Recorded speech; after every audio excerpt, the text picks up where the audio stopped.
Okay. Hi, I'm Peter Rose, founder of Longwood Currency Trading, and today I'd like to chat a little bit about two reasons I feel that you might want to consider switching Forex day trade into a long-term hold position. Now, in the past, I have railed against long-term position trading for many reasons. This isn't a do not type of video. This is a, well, you might want to consider a long-term position hold. And I won't go into the other reasons for that, but I think it's instructive for those of us that are day traders, to consider a scalping, to consider swings, long-term positions, long-term position trades, even though I feel they're not appropriate for retail traders for various reasons. I think at certain times the clouds part and you go in and you hold. You might notice that my environment here is a little dark than usual. I'm recording this at night, late at night. Oh, geez. And my voice is also a little hoarse, and I'm going to be coughing a little bit. My sad tale of health issues is I had my left hip replaced in a major surgery 6 weeks ago. And just as I was coming out of that, I caught walking pneumonia, and I was sick as a dog for a while. And just last week, I was diagnosed with acute bronchitis. So I'm not doing too good from a health standpoint. And in fact, I did a video a few videos ago about trading even when you're not feeling good emotionally or physically and having problems. You might be interested in going back and watching that video, because I'm not a proponent of, oh, I feel sick today or I'm emotionally distraught and so I shouldn't trade. I think those are the times that you want to trade to test your grit and your expertise at the markets. You can't just say, oh, I'm sick and I'm not going to drive the car today to go to the grocery store to get my medications. You got to make that trip. And if you're a trader, you may be in a trade and get sick, like particularly a position trader. You don't just go into a position and then walk away for 2 weeks. You're managing that trade for all day. So if you go into the trade, you're feeling well, and then 3 days later you get sick or you become emotionally distraught, what are you supposed to do? Are you supposed to get out? Quit? I don't think so. And so despite all of my current maladies here, I have been trading and have been doing videos because that's what I need to do. Okay, so the two reasons to consider maybe switching from a day trade into a long-term position hold, and I'm just going to name them out for you so that if you're just looking for the magic sauce, you can leave this video and go off and watch Mr. Beast or some entertainment video, and you don't have to waste your time. For those of you that are serious traders and appreciate the information that I provide that will help you make a transition from where you are into where you'd like to get to, then the secret sauce answer is not going to help you. It's the process of resolving that answer to fit your particular situations that I will, hopefully you'll bear through this and continue to watch the video. But the two reasons to consider, the major ones, are first of all, your position is in a solid runner state. I mean, that a runner is, you've picked a profit target. Like if you're a day trader, you pick a profit target that's possible to be reached, that's at least 20 or 30 pips away.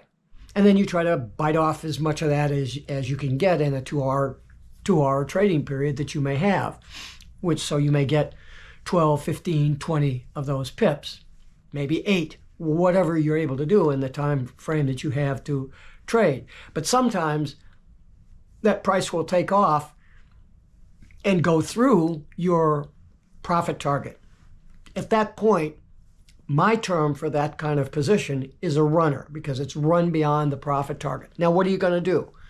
You got to close down because you got to get to work or sleep or whatever it is that you're doing, because your Well, I try to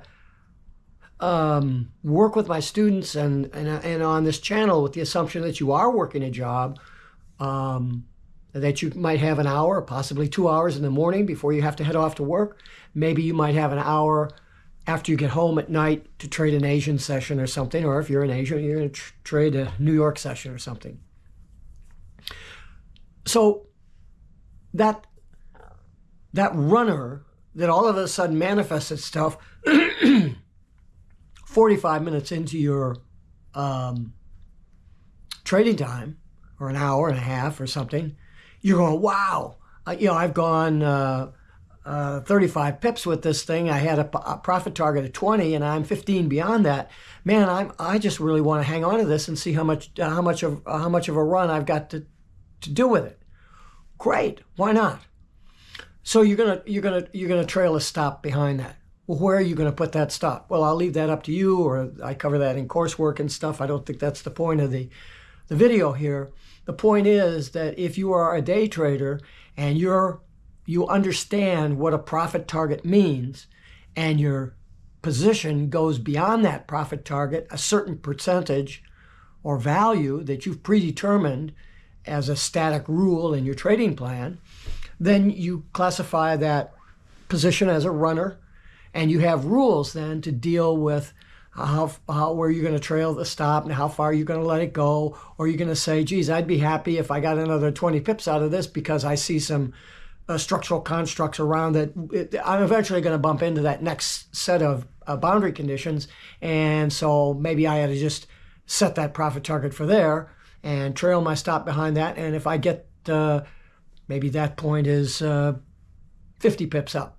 And so you take a 50 pip run and you're happy with that. Look, you're a day trader. You're looking for an average of 8 to 12 pips a day. And now you're going to make, what, 50 in 2 days or 3 days or however long it takes it to get to that new profit target that's 50 pips out or 60 pips out from your original 20 pips PT. Yeah, I think that's how you could run that. Or you could just let the thing go because you don't know where it's going to plug up. But that changes where you're going to put your stop, right? I mean, you have to know what you're doing here. But again, that's not the point of the video, to teach you that stuff. The point of the video is to say one of the conditions that you may consider letting a day trade run to a long-term position hold is if the position is a solid runner. And I've defined what a solid runner is, and I'll leave it to you to work out the mechanics of how you would handle that. The second condition that you might consider switching a Forex day trade to a long-term position hold is if the past structure and the current economic forces, the news releases, the economic indicator releases, and economic world conditions and all that stuff, they're working on the two currencies in the pair that you have. Those structures and those economic forces are just screaming for a huge repricing of that price. And you notice I say repricing. Very rarely, so I'm not talking about a runner here. A repricing is different. The price is moving in a direction that you may or may not have a position in, and you take your profit and you're sitting there and you say, man, that son of a bitch ran as far as it can run. I've got these structures. Let's say you were in the trade long side and you picked off 20 pips and you're happy with that. You see a lot of congestion and shit above that. So the chances of that price continuing to move forward are impeded by all that. There's a reason for that, because those structures are created by order flow, and order flow is created by the economic conditions in the two pair countries that cause traders to want to take positions, and institutional traders who are answering the demands of the clients that they have for buying and selling of the currencies of the two countries so that they can conduct economic business based on those conditions. And so you notice that your continued long stepping, like every day you go in, you get a 2-hour frame, and so you pick up 10 pips long, close it out. The next day you've gone in, you pick up 8 pips. The next day you go in, you pick up 5 pips. The next day you go in, you pick up 20 pips. But now you're starting to run into all of this structural, what I call boundary conditions. And I've done videos before discussing boundary conditions and how you identify them and how you can react to them in your trading. So I'll just say that you can see that there are some boundary conditions that would create a probabilistic scenario where continued upward movement of that price is probably not feasible. That's number one. So that's past structure telling you that.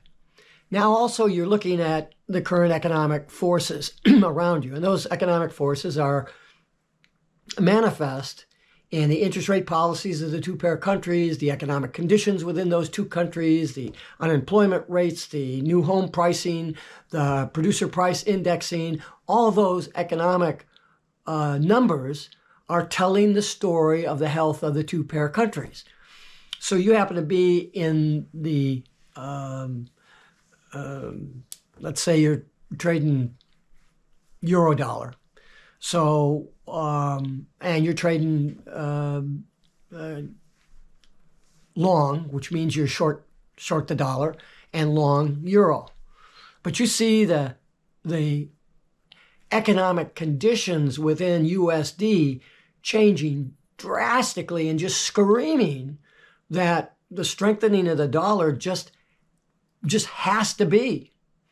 And it over the probabilities of that, all that stuff going together, and that takes time, I might add, before those economic indicators translate into the institutional market.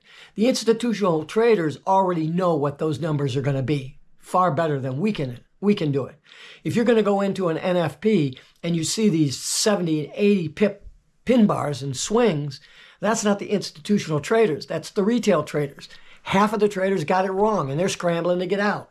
The others, they got it right. They're piling in to get more real estate. And so when you're looking at a major shift because of those economic changes in the future, you have to be kind of a wizard here at looking, and a lot of experience in looking at the economic conditions in the world, because it's not just the two countries in the pair that you need to pay attention to here. It's maybe like if you trade in the currency, one of the major pairs, which are predominantly USD based, either a base or quote in the pair, you're going to see that the Dixie, the DXY index, is a sort of more of a institutional trading indicator than it is a retail-based indicator, because you're looking at so many different countries that the craziness of the individual retail trader that has a 90% chance the retail trader is going to be wrong. And so the Dixie isn't going to be based on that shit. The Dixie is going to be that institutional, that big dog that's in this thing. I mean, I think the retail traders at this point, we're in January of 2025, we're probably 5% of this $6.7 trillion a day market. It's probably larger than that right now. When I started trading currencies or looking at the currency market in 2007, it was a $3.4 trillion a day market, and the retail trading volume was about 15% of that. Well, now at $6.7 trillion a day, I don't think that the retail market has gone linearly up with that. It's not 15% because the money is so big. The retail traders don't have that much money. You can throw a $5 million order in there and it's just swallowed up. It doesn't even count.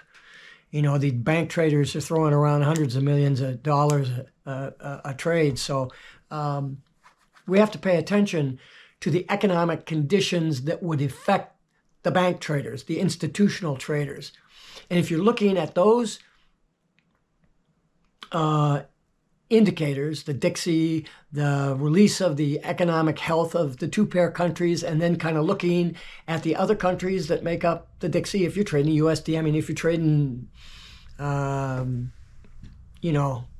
maybe the Swiss franc against the New Zealand currency, you're not going to be too interested in what the Dixie's doing.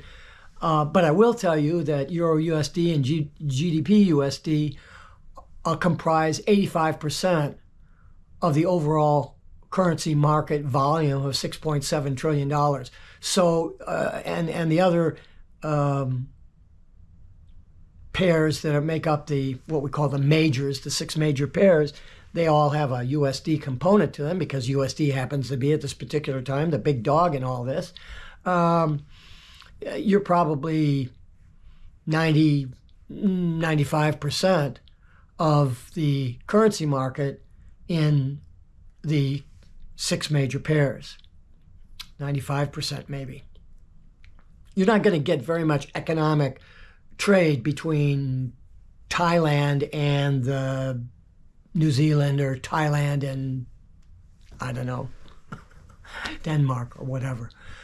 You have to understand the magnitude of the markets that we're looking at and who's trading when and why. Because regardless of anything you may think, it's order flow that determines where that market is going to go. And who determines that order flow? The institutional bank trader, not us, the retail traders. We're the tail in this. The bank traders are the dog wagging us. You got to understand who's the dog and who's the tail. So if you're looking at this second condition where you might consider switching your Forex day trade to a long-term position trade, you better understand everything that I've just talked about, which you're not going to be able to do effectively no matter how experienced you are, because you don't have the 100 PhDs in economics, physics, math, and all the other crap that goes with it, that they're all studying Fed reports and economies. I mean, there's a PhD in economics that's studying the railroad industry in this country and how that affects the overall economy. The railroad goes on strike, the country goes to shit if they don't have a good road system and they rely on the railroads. Okay, so you have maybe 4 people just in talking about focusing on one country, and each one of those people there might be a dozen, and they each focus on a different sector, and then they all get together. It's like the United States Federal Reserve system with the 12, I think it is, districts in the Federal Reserve, and they all get together and decide what the next interest rate policy decision should be. It's a cumulative decision. And so you have these large institutional trading houses with hundreds and hundreds of these PhDs, not just 12 of them, but hundreds and hundreds of PhDs going through all this data and everything. What do you think? You think you're going to compete with that? You think as an individual trader, I don't give a shit whether you were a bank trader before and you were exposed to all that stuff. You do not have access to that data.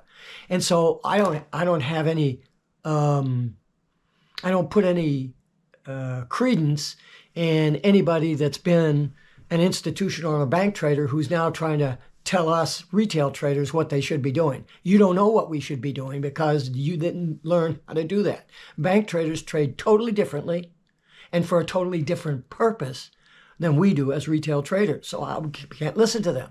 Well, who do you listen to then? You don't know enough PhDs in economics to make these decisions. So the best you can do is learn a little bit of economics, learn what the key economic indicators are and when those indicators are going to be released, and the cumulative effect that the confluence of those indicators would have. If you have a non-farm payroll in total difference to the unemployment rate, you're going to get a flat line. There's nothing to do. But if you get those two things in harmony, they point to a certain effect that it's going to have on the country. And if you understand enough of those indicators, you can put all that stuff together and kind of say, huh, it looks like, and that's all we can say. It looks like. I'm looking at a situation now where I'm considering placing a trade, and my risk is enormous if I get the timing wrong, but not in excess of the potential goal for that long term of a hold. I just have to wait for the trigger to happen. And because I don't know enough about the economics, and nor can I possibly ever know enough about the economics, I have to wait for certain conditions that are in my rules that give me the best probabilistic estimate of what should, might, could happen. Not what I hope could happen, but what might, should, could happen based on the conditions that I'm familiar with and that I've worked for. If you have less than 3 years of trading and you're not day trading, you need to day trade. So you're doing 1, 2, 3 trades a day or scalping or something. You need to be in the markets trading. I'm not a crazy scalping trader. I think I put on, I think I make 600 trades a year, and those 600 whittle themselves down to about 480 actual positions. In other words, a trade is, let's go in with one lot. That forms a position. I make another trade into that position. And so now I got 2 lots in that position. And so those transactions about 600 or so transactions that I do that form a 400 or 480 or so, 500 actual positions that manifest themselves. So it's not a whole lot of stuff, but 500 positions in a year gives me an awful lot of data to not only base how good I am, or the lack of that goodness, but also the study of the markets that I do during that period of time and analyzing that stuff and becoming more and more familiar with the economics of the underlying order flow that the market is based on. It's very difficult for me when I work as a student and we talk about order flow, because I don't want to talk about economics and I don't want to talk about this kind of stuff because it's clutter. It's too much information. You can't base your trading decisions on understanding all this stuff. So what I have to teach is strictly order flow from a theoretical standpoint, so they get the idea and they can see it. I show them how to see the order flow changes on the chart. And from there, you can make certain probabilistic determinations of what you feel the price is going to do. And so that's what I teach. But what I can do, and what those people who have made at least 500 positions or 600 trades or whatever, and have maybe 3 years of experience, then you're able to do like what I'm able to do. Having said all of that, how many times have I gone on long-term holds? I might go on a long-term position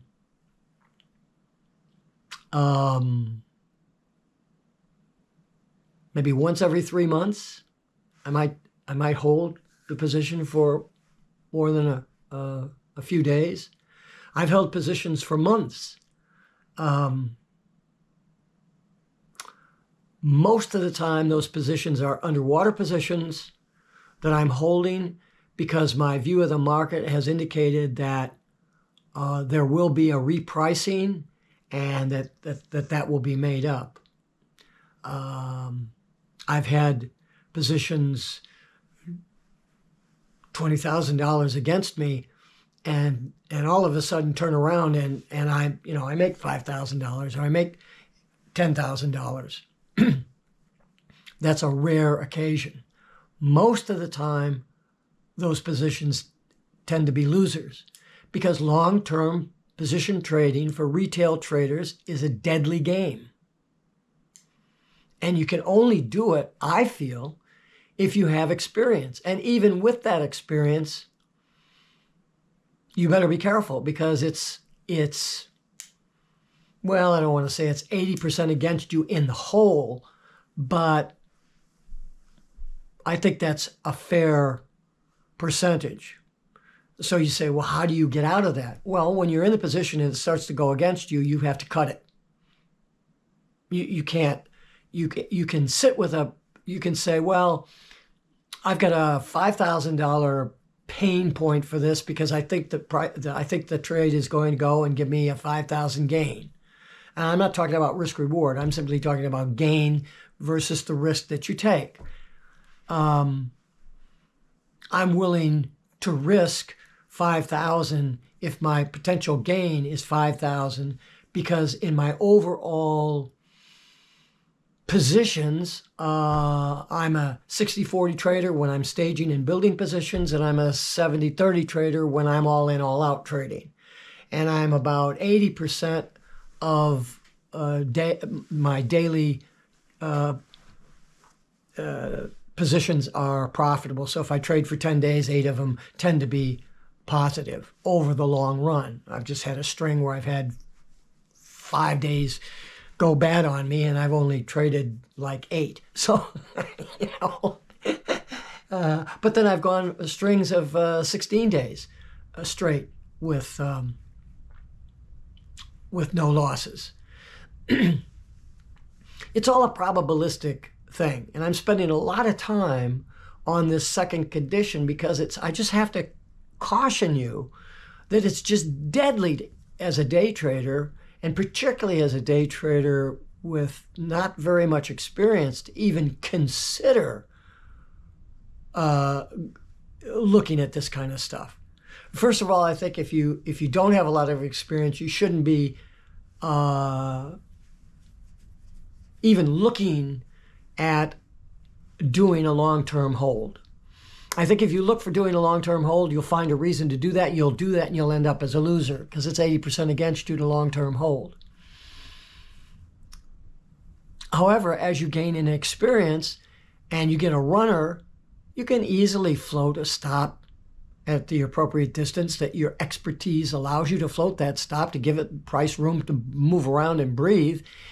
And remember, you're setting the stop at a point where maybe you would have got out anyway and been tickled to death to get it. If you have a runner and you had a 20 pip profit target and it's gone to 30 pips and you set your stop at 5 pips below the where the current price is, you make 25 pips if it backtracks on you. So what are you worried about?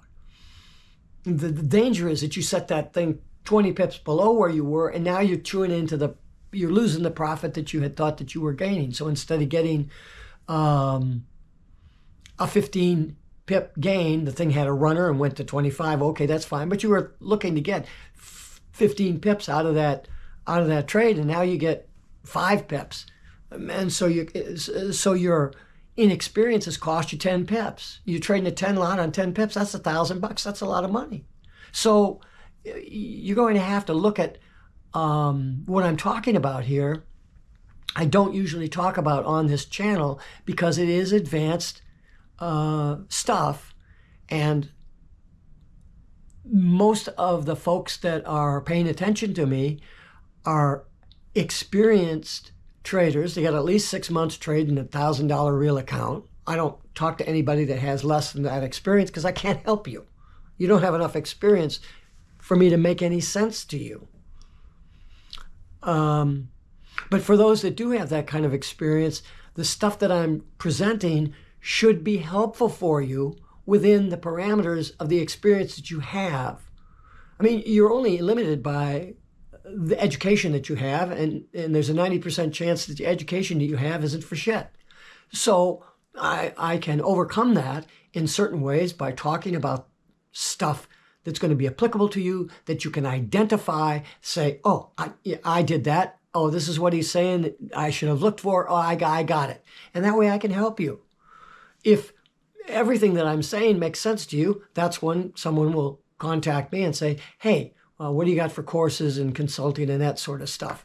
And I do have one course, and I do consulting with it. I don't just send a PDF file. It's my time that you're getting for that, because I work directly with you. I don't work with a lot of people because I'm retired. I'm not trying to run a training business, but I do want to help people because I'm an educator. I've been involved in martial arts for over 55 years. I've got a tremendous amount of education in karate and self-defense, which are very complex things to teach. I've taught thousands of people that. I am an educator. I know how to convey this information. And so it's important for a teacher. I mean, you don't go to college to a trigonometry class, or go to high school and take a trigonometry class and walk in the first day. The teacher hands you the textbook and walks out and says, okay, I'll see you at exam time. You have to go there every day. Even though the teacher's going over the stuff that's in the book, they're going over that stuff, and the teacher's there in real time, so you can stop them and ask questions for the stuff that stumps you. Because the stuff that's stumping you may not stump somebody else, and the stuff that you're dealing with is going to be a terrible thing for somebody else. That teacher has to be there to address those needs. I can't do that if I work with 100 people. I don't want to work with 100 people. I don't give a shit how much people are willing to pay me. I charge a lot of money for my services. I'm happy with that. I don't need your money. I retired a millionaire from my 40 years in real estate. I want to help you, but I want to get serious about it. Take a few people so I can spend a lot of consulting time with you as you go through that course material, so that we can get to the solution of problems like the one that I'm talking about today, so that you feel comfortable in looking at that kind of thing. So the course is designed for experienced traders, 6 months, $1,000 real account, day trading. You've got to have, you can't say I made 4 trades in 6 months with a $10,000 account, and no, that doesn't work. You're going to have to be trading every day and knocking down those trades to a couple of trades a day. You have to get that experience. You can't just say, well, I got into a trade and I held it for 2 months, and so that counts for 2 months of the 6th. No, it doesn't work that way. If you want to learn how to do this stuff, then you've got to build a solid foundation in order to be able to expand on that stuff. And that's what the program is that I offer as my course. It takes the experience that you have and allows you to develop a strong, solid educational base that you can then build your rules on, so that you can be, the goals of the course are that within weeks, not months, but weeks, you can understand all the material. In 6 weeks, you should have everything that you need to know in order to make things work. And then the rest of the time is spent honing your craft and practicing that stuff. I'm not saying you're going to come in and take a course and then go out with your $10,000 and make $30,000 a year in job income. First of all, that ain't going to happen because of your experience. And second of all, that ain't going to happen even if you were experienced. Because you're not going to be, if you're training with me, you're not going to be trading at 100 to 1, 200 to 1, 500 to 1. That's just crazy risk management. That just doesn't make any sense. It takes time. But once you get the skill together and you learn those skills and you understand what it takes to be a consistent trader, well, then that because you took that course, that gives you that's a requirement, taking that course, to take my advanced solutions course. And that goes into staging, building positions, reverse staging, economic stuff, all that kind of thing. They have 400 pages manual for that. But so this video discussion isn't really geared, I guess, for that even that experienced trader who's watching my channel. What it's therefore, is to give you an idea of what you will need to learn as you gain an experience, what to look for, questions to ask as you're doing your trading, so that you have some idea of what you might want to do if you get a runner, or you begin to understand past structure and economic forces and all that kind of stuff. You can start to use that information to better yourself for being successful and consistent as you trade into those environments, expanding that experience into your trading. Okay. All right. Well, I hope you understood both of those two conditions that you might consider switching your Forex day trade to potentially a long-term holding position. First of all, that the position is a solid runner, and that you might want to throw a trailing stop under that. And the second is your analysis of the structure, both in the direction of your current thought process of trading, like we talked about long, and also the structure from the standpoint of opposite where you're trading, which would be a short, because what you're looking for is a repositioning of pricing from an economic standpoint that's going to cause a massive movement in the opposite direction. And those massive movements I'm talking about are 300 or 400 pips in days. So if you have any immediate questions about this stuff, throw me an email. Maybe I can answer some questions or point you in a direction and get a little bit more information on how you might more effectively deal with the solutions to that problem. Peter Rose, Longwood Currency Trading.